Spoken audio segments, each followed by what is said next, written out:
Your brand may be staying on top of current trends, but are you agile enough to stay relevant, resilient, and successful as customers, competition, and the world continues to change at a breakneck pace?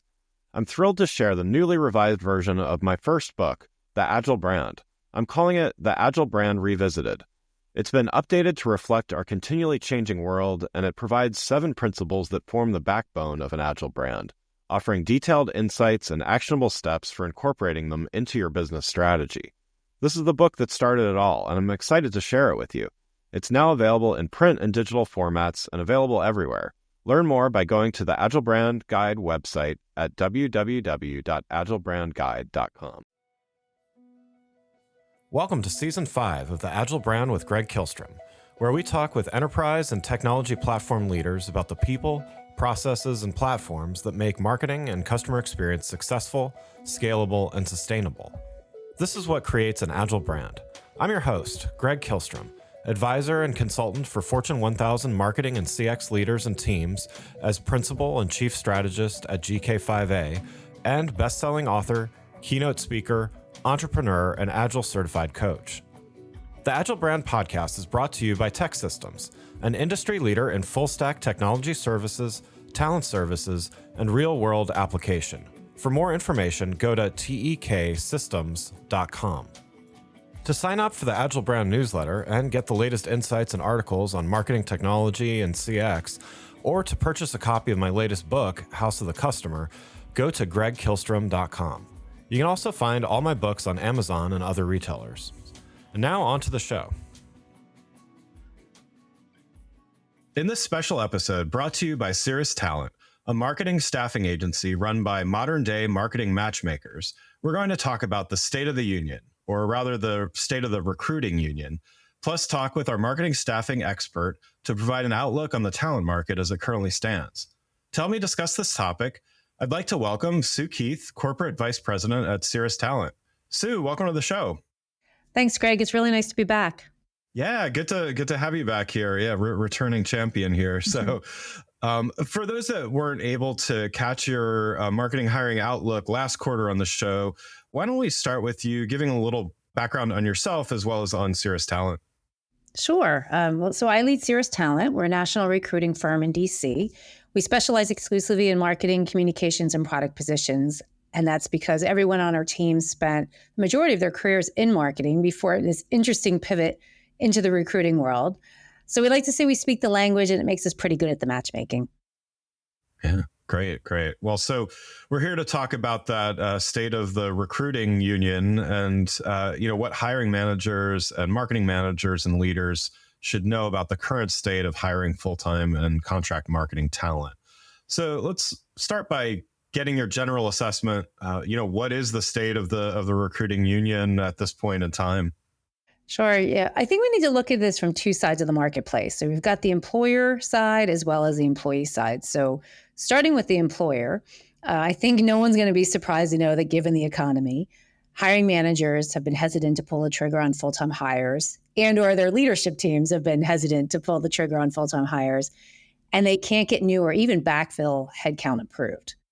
And so what this means is that marketing leaders are being asked to do the same or more with less, which can be pretty challenging. What they are able to do is hire contractors, or typically they're able to do is hire contractors, because contractors come out of different budgets than headcount, typically at least, usually out of your discretionary program budget.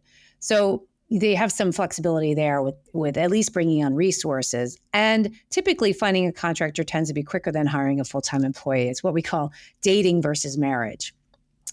And for those who are hiring, basically, there are going to be hundreds of applications for your job because so many people are out of a job. So you're going to need a lot of internal talent acquisition and recruiting resources to sort through and find those needles in a haystack. And we know they're in there because we too post jobs on LinkedIn, et cetera, and we have to plow through tons of resumes ourselves. And we do find them, they're the really qualified candidates, but it does take time. From the employee side, it is still really, really tough. The layoffs continue. I just read a Business Week article that said that something like 200,000 tech workers laid off in 2023 so far.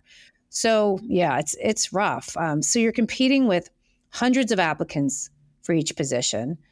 And then it's, and one of the things we did recently, we're actually quite proud of this. Back in March, we introduced something called Networking Wednesdays, where the second Tuesday of every month, we gather a group of typically director and above marketers who are in between business cards, as we like to say. And it just gives a safe space for people to talk, network, commiserate. And we've had some really good feedback. And just trying to help people give a place to kind of go, because looking for a job or being in between jobs can be really isolating and demoralizing. One thing to note for those who do have a job or still have a job, they're not moving.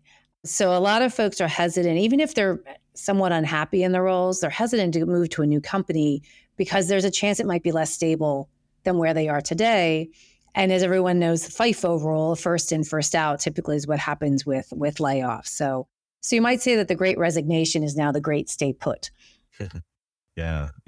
So there's a lot in there that you were saying, and there's certainly my consulting world. I'm seeing a lot of hesitation to, pull the trigger, so to speak, on new work and projects and hires and stuff too. And, a lot of the other, it's unemployment is low. And yet, to your point, there's been so many layoffs and there's a lot of different things going on. What are maybe the macro trends that you're seeing that are contributing to all this, all of these moving pieces here? Yeah, well, to your point, I've been saying I feel like it's opposite day. It's been opposite day for a couple of years now. Like, things don't make sense. To your point, unemployment is super low, but all these people have been laid off. And I think that's kind of a tale of two cities in this country between what we'll call them corporate workers and hourly workers. And then you've got things like, inflation's out of control and interest rates are way up, but everyone's traveling and, flights are oversold, and it just isn't making a lot of sense. And because of this, and also we've been being told by the pundits that we've been on the cliff of a recession for probably 18 months now. I think I just read a stat that said something like 100% of economists surveyed last year were 100% sure that we were going to be in a recession by now. Well, they were 100% wrong. So people are still in limbo, and you can appreciate that companies are hesitant to invest in hiring, to invest in consulting projects. All the things they would typically be doing right now. And even in some cases, kind of using market conditions as a guise, if you will, to cost cut, even if not necessary. And there was a lot of excess hiring that happened, back in the other opposite day when there was this wave of hiring about a year ago. There were a lot of excess hiring that did occur, and some of this is rationalization as well. The other thing that's a little more specific to the topic of talent and hiring is return to office. So this is a really tricky issue for companies and for employees to navigate. So you've got major disconnects. Forbes came out with an article recently that said something like 68% of Americans would prefer to be fully remote, but only 16% of companies are fully remote companies.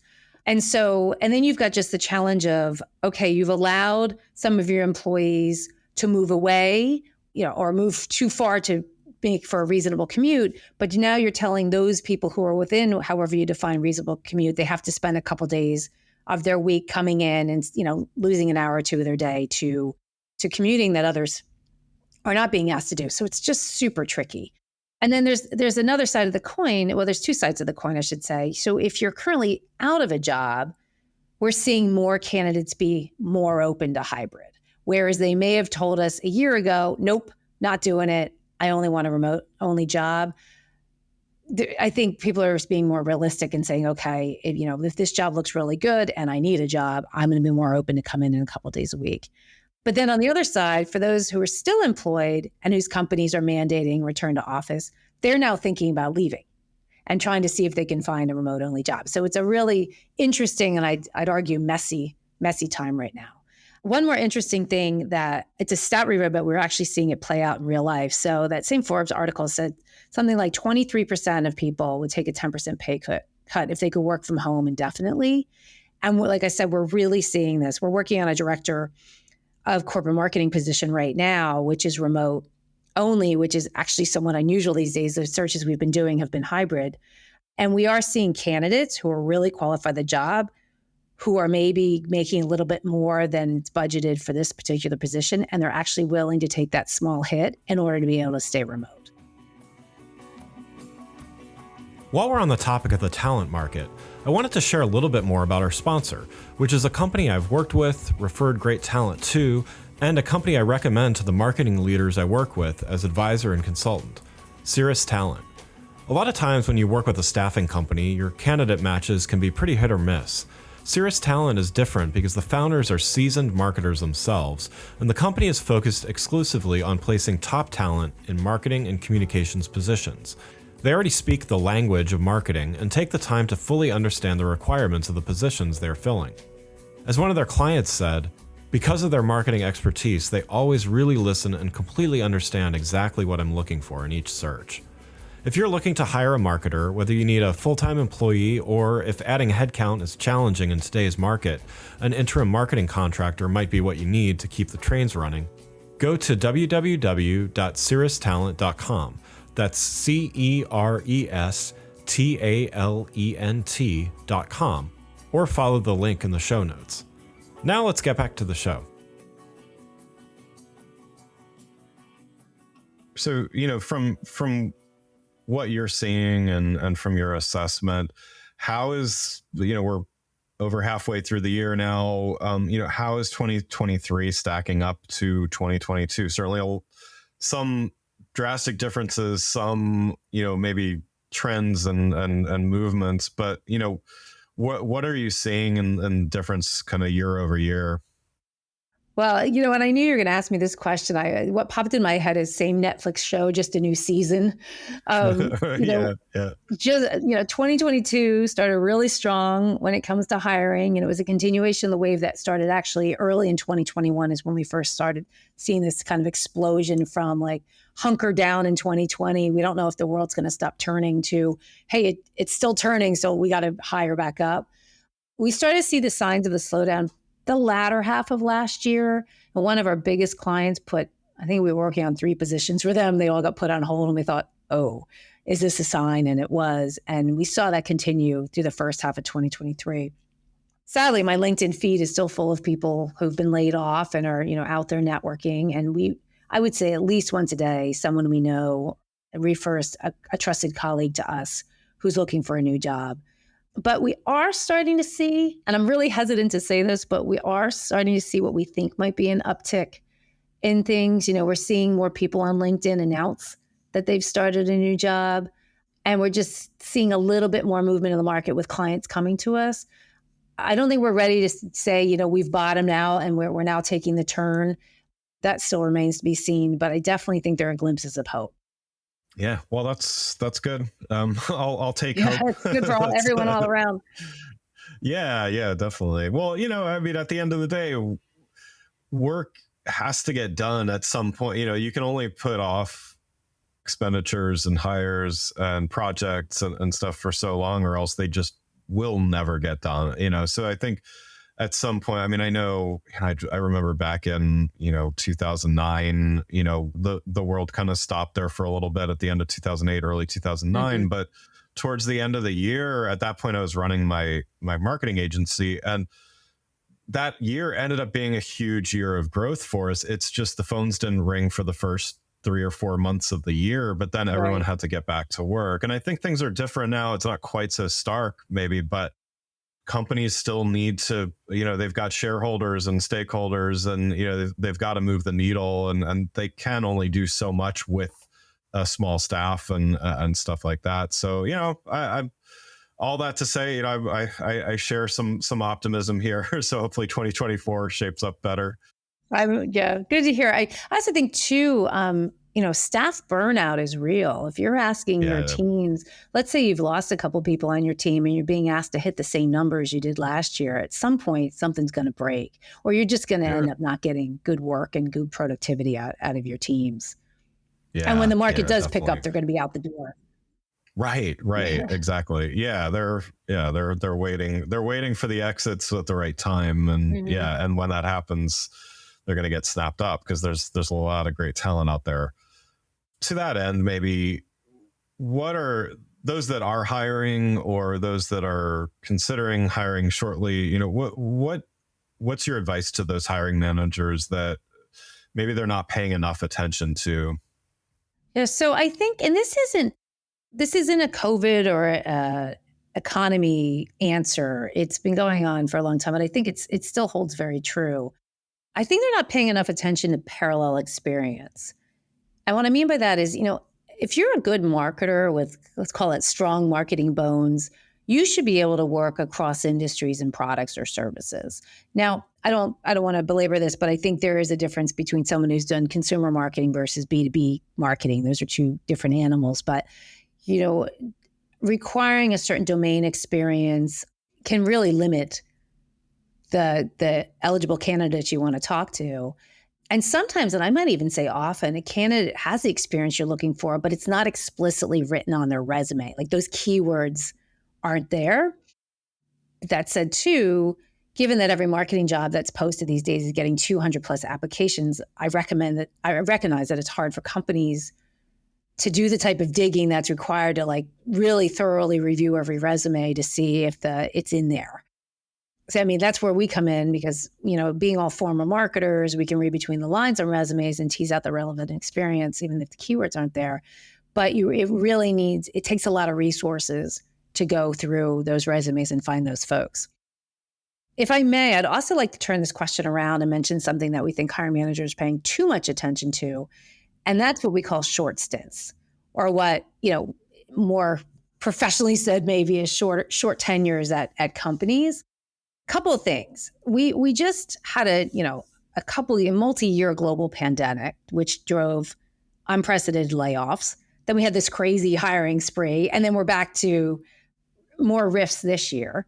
And second of all, we know in a downturn, unfortunately, one of the first functions to get cut tends to be marketing.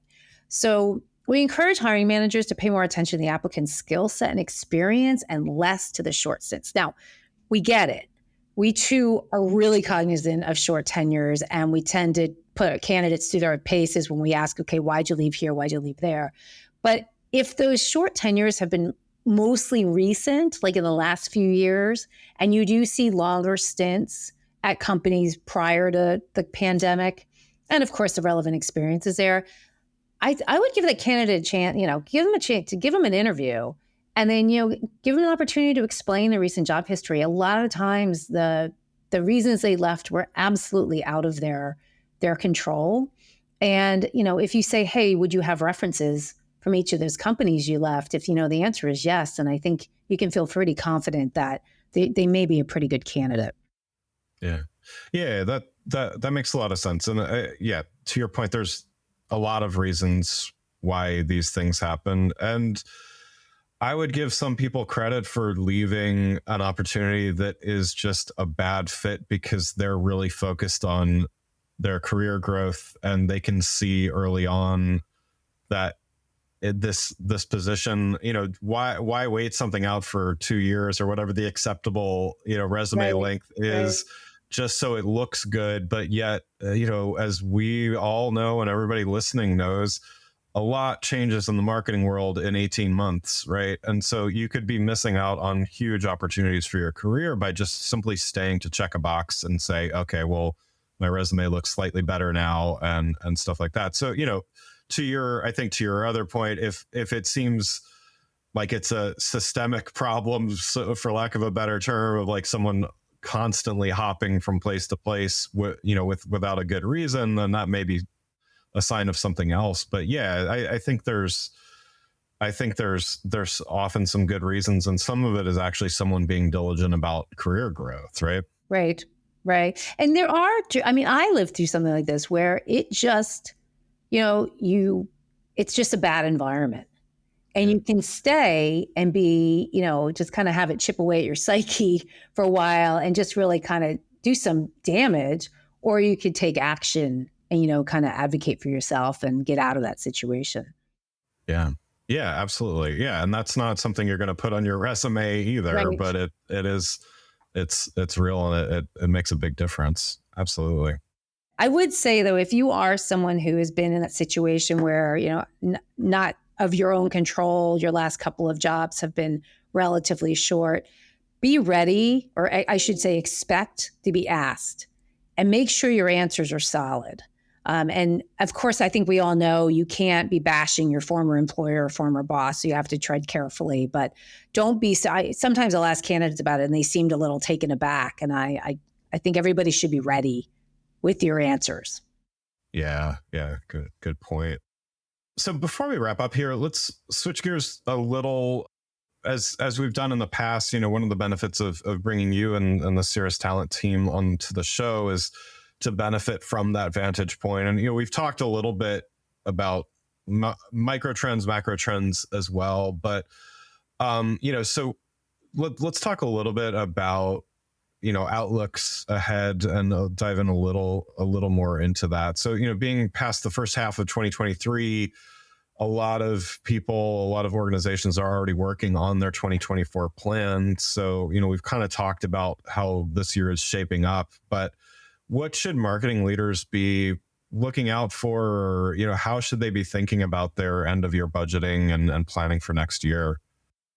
All right. So we've talked about the glimmers of hope, that we're seeing things maybe turn around. But I think, at least through the rest of this year, I think, it's going to be challenging to get head count, and and the employer's market. If you do have head count, the employer's market is going to continue for some time, which I hope not too many people take too much advantage of, knowing that the employer has all the leverage, or the hiring company has all the leverage, but it is somewhat a reality right now.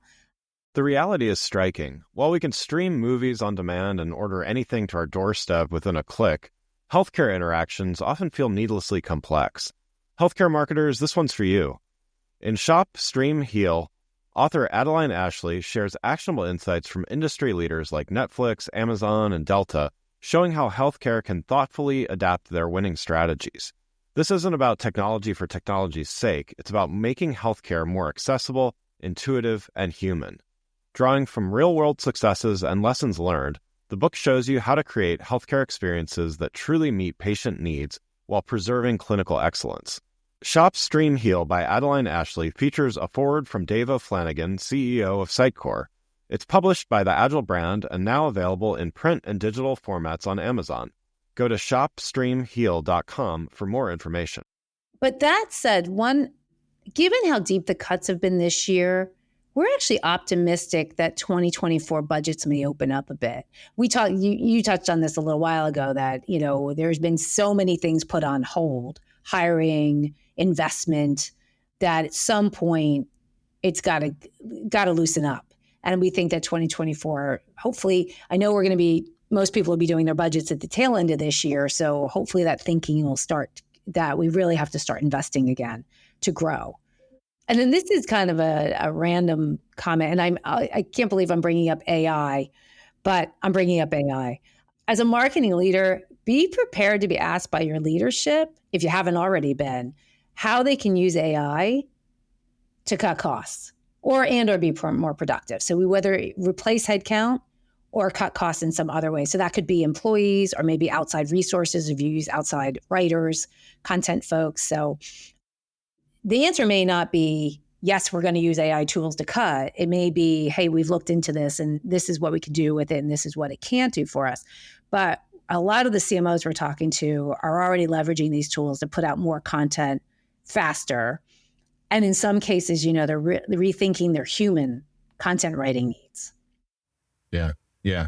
I think this time next year, if we do this show again, I think we're going to have a different perspective on. I mean, you bring up a great point, and talking about AI feels obligatory on every podcast that I do these days. But it's not that it's not real. I think there's definitely overhype and in some ways, and so on and so forth. But I think that we're going to look back on this year, and to your point, we're going to see that yes, some hires were not hired and never hired because there were ways to improve, efficiency and automate some parts of role. I don't think entire roles in marketing are going to get replaced by AI, but I do think parts of roles are going to get replaced. And so I think it's so new, and we're in it right now. It's hard to kind of see the forest for the trees at the moment, exactly. But I do think we're going to be able to look back and see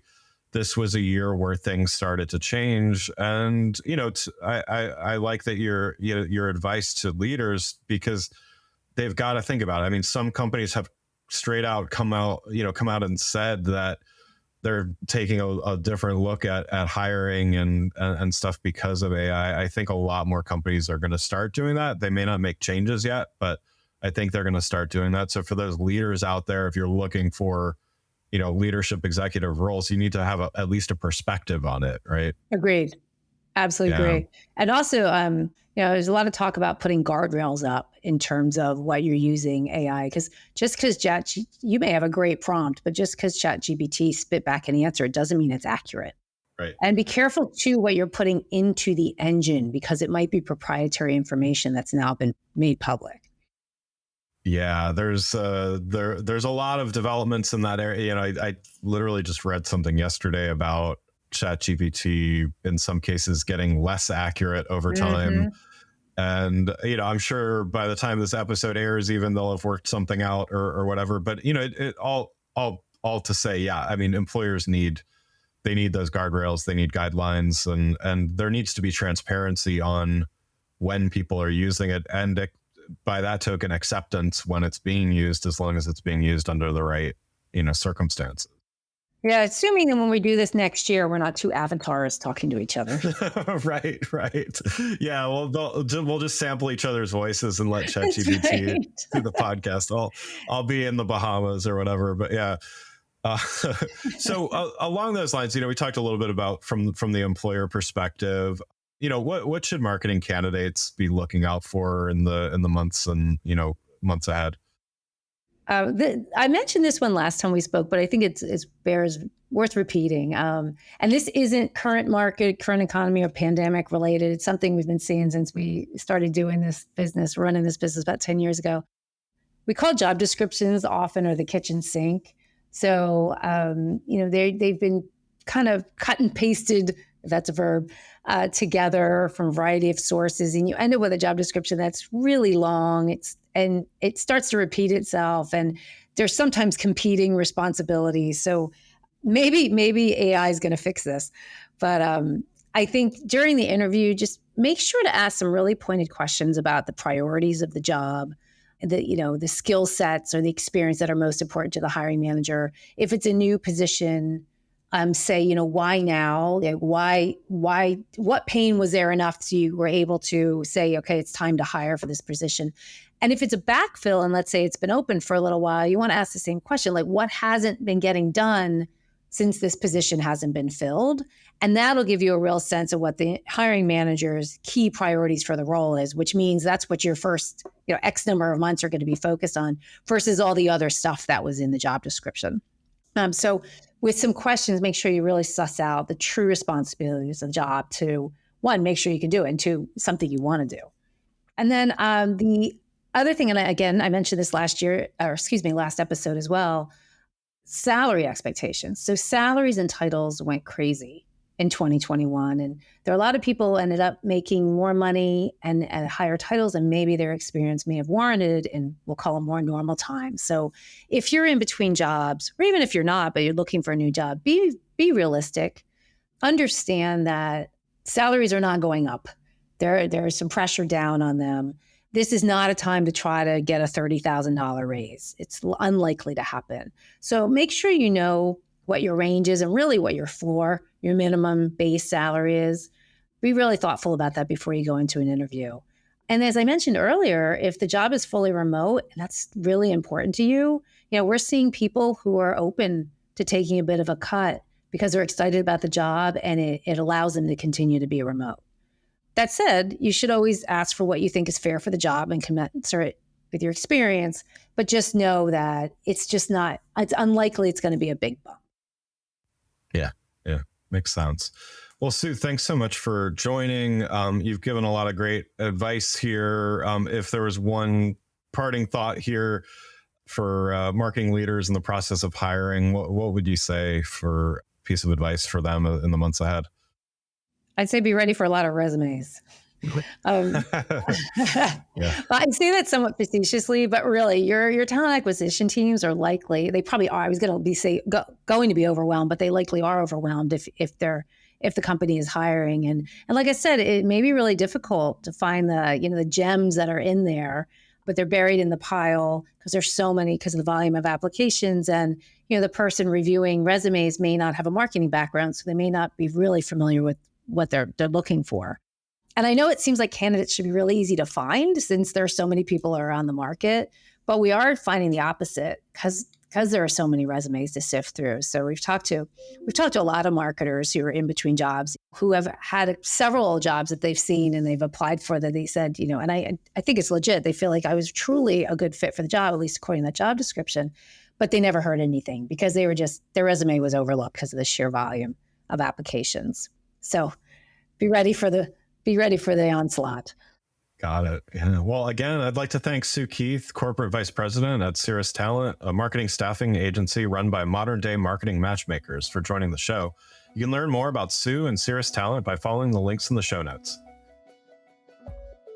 Thanks again for listening to the Agile Brand with Greg Kihlstrom podcast, brought to you by Tech Systems. If you enjoyed the show, please take a minute to subscribe on your podcast channel of choice and leave us a rating so that others can find the show more easily. You can access more episodes of the show at www.gregkihlstrom.com. That's GREGKIHLSTROM.com. To get a copy of my latest book, House of the Customer, visit my website, or you can find it on Amazon or other retailers. The Agile Brand is produced by Missing Link, a Latina-owned, strategy-driven, creatively fueled production co-op. From ideation to creation, they craft human connections through intelligent, engaging, and informative content. Until next time, stay agile.